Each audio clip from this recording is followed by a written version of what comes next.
Hey everyone, and welcome to today's Explainer. I am absolutely thrilled to have you here because we're embarking on a really fascinating linguistic journey today. We're going to take a deep dive into how the English language captures one of the most intense physical sensations we can experience, extreme heat, and completely transforms it into the perfect vocabulary for psychological stress and high-pressure situations. If you've ever felt the temperature rise during a difficult conversation or maybe a super tight deadline, well, this explainer is going to show you exactly how to articulate that feeling. Okay, let's dive into this. It's kind of fascinating how our physical realities map so perfectly onto our emotional states, isn't it? When things go wrong, we don't just feel stressed in our heads, our bodies literally react. We feel warm, we start to perspire. Language has actually evolved to reflect this mind-body connection perfectly. Over the course of this explainer, we're going to explore the precise vocabulary used to describe sweltering weather, and then we'll uncover how those exact same concepts of temperature are brilliantly repurposed to describe humans under immense pressure. So let's start with the physical reality. Section 1, describing weather and states. We're going to build a little narrative here, starting indoors and eventually moving out into the blazing sun. Imagine walking into a house that's been locked up all summer with the windows shut tight. The word you're looking for here is frosty. This adjective perfectly captures that stuffy, musty, distinctly indoor kind of heat. It's the stale, unventilated air of a neglected space. When you say the frosty room hasn't been used for a while, you aren't just saying it's warm, you're evoking the smell of dust and the total lack of fresh air. It's incredibly descriptive. Now, let's turn the temperature up a notch. What if that room isn't just neglected and musty, but the afternoon sun has been beating through the glass all day? That's when you upgrade to boiling. We all know water boils at a very specific, aggressive temperature, right? But using it as an adjective to describe an environment injects so much energy into your sentence. It's boiling in this room implies a heat that is active, bubbling, and intensely uncomfortable. You're literally likening the air around you to scalding water. Let's step outside to try and get some fresh air.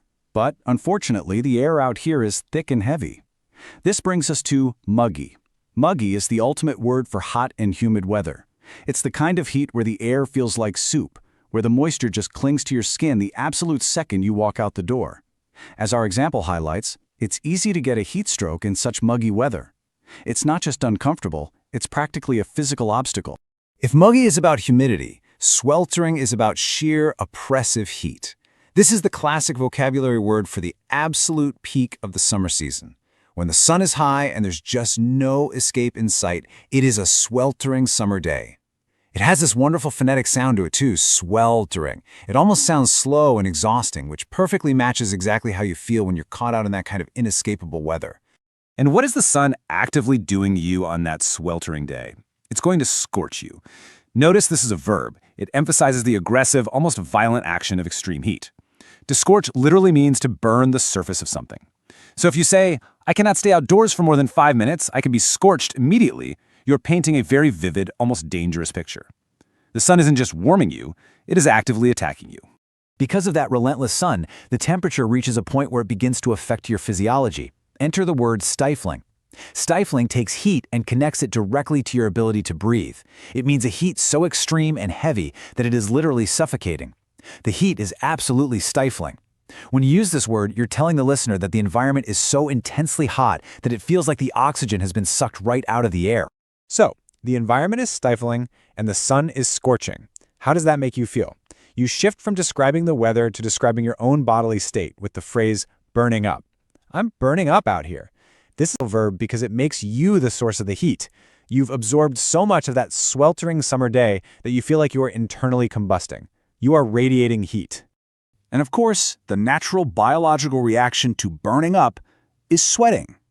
We all know the word, but the source material gives us this wonderfully relatable, highly visual idiom to express it. Sweating like a pig.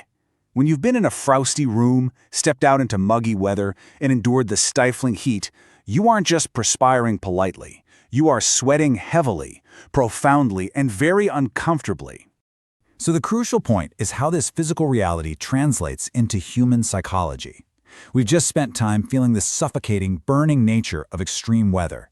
Now imagine taking all of those intense feelings, the danger of scorching heat, the suffocation of a stifling room, and applying them to how you feel when you miss a deadline, or when you make a massive mistake, or when someone demands way too much of you. Language bridges that gap seamlessly. This brings us to Section 2, Heat Turning to Pressure. We are going to unpack 4 dynamic, real-world idioms that use high temperatures to communicate complex, high-stress situations. These are incredibly common in both workplace and social conversations, so mastering them will really elevate how you communicate under pressure. Let's start with a classic. Idiom number 1, in hot water. The meaning here is to be in trouble or in a difficult situation. Think back to our word boiling earlier. Being in hot water metaphorically implies you've been dropped into a pot of boiling water. It's uncomfortable, it's dangerous, and you need to get out of it as quickly as possible. Let's see how this plays out in a common social disaster scenario. Imagine someone confessing this to a friend in a state of absolute panic. I borrowed my sister's dress without asking and accidentally spilled coffee on it. We have all been there, right? The impending doom of knowing you did something you shouldn't have and then making it 10 times worse by ruining the order. Turning up the heat here perfectly captures the conscious decision to increase demands, intensify the stress, and completely eliminate that relaxed atmosphere. Finally, we arrive at what is arguably the most famous heat-to-pressure idiom in the English language. If you can't stand the heat, get out of the kitchen. This means, simply, if you cannot cope with the pressure, you should leave. Kitchens are famously sweltering, stressful, high-pressure environments.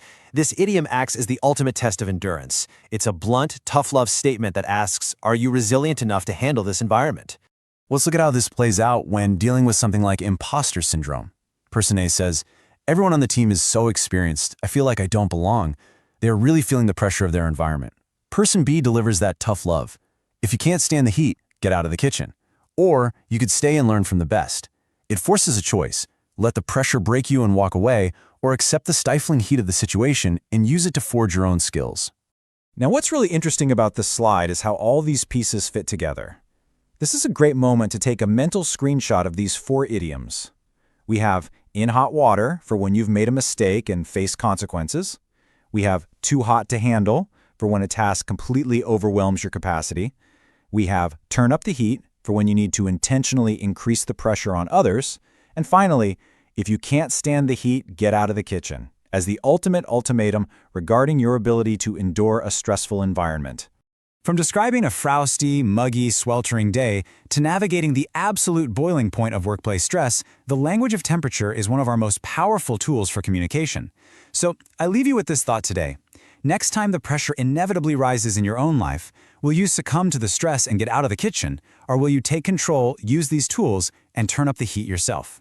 Thank you so much for joining me on this explainer. Keep learning, keep pushing forward, and I'll catch you on the next one.